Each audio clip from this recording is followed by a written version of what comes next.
Hi everyone, I'm Chibuzo Wanchuku.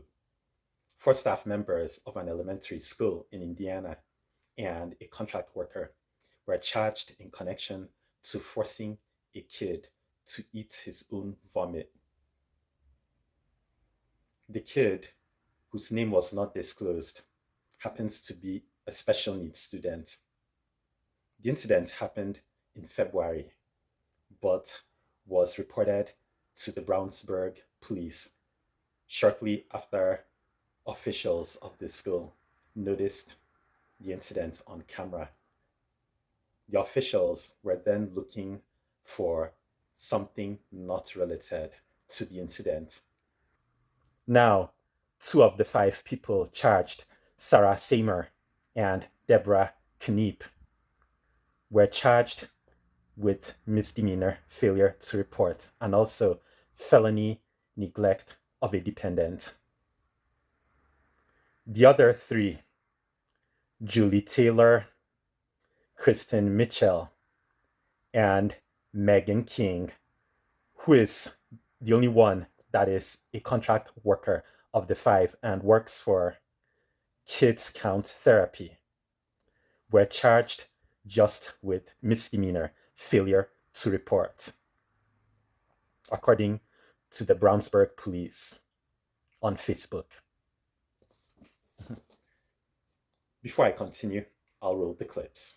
Even the Brownsburg Police Department say this video is shocking. But they say if it wasn't for a separate incident, they would have never known about these allegations. This actually came forward from another party.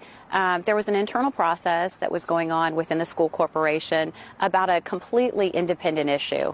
And it was during this process that this information was discovered, and the school contacted us immediately. Now, 5 Brown Elementary staff members face charges after police say they allegedly forced a student to eat his own vomit. It happened during lunchtime back in February, all of it captured on video. He is eating some food, and at some point he goes to stand up, and he looks as if he's gagging. It appears that he's been instructed to sit back down, at which point, within a few seconds to a few minutes, he actually does projectile vomit onto a tray and onto the lunch table in front of him. Police say an instructional aide then handed him a spoon as he ate several bites. The student involved has a cognitive disability that affects his memory. They failed our children, they failed that child, and they failed all of us.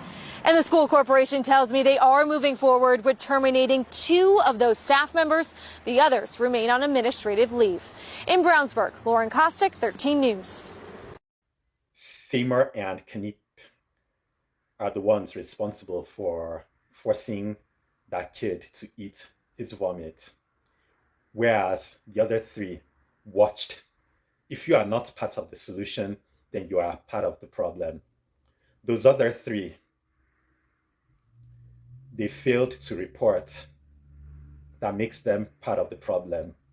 All these 5 people have no business with kids. They cannot be trusted with kids. Seymour and Kniep should actually be charged with abuse. That is abuse.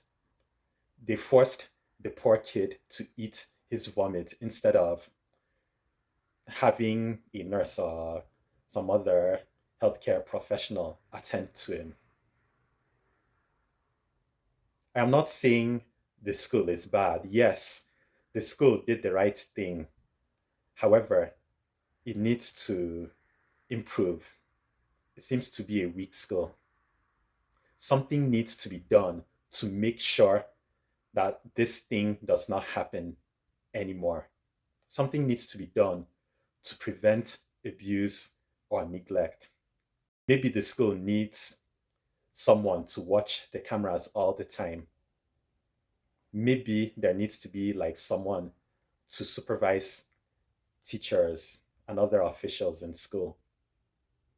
I mean, anybody left with a kid needs to be supervised closely or monitored on camera to prevent such a thing from happening.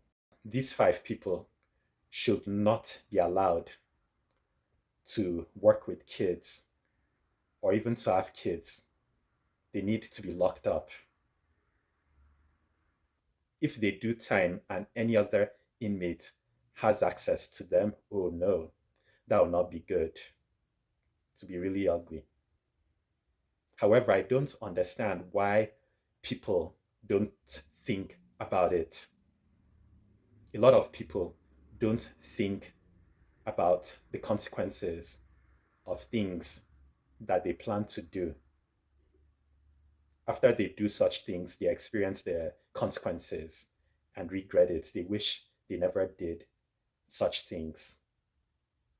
Leave some comments. I would appreciate you liking this video and subscribing to my channel. Thanks for watching.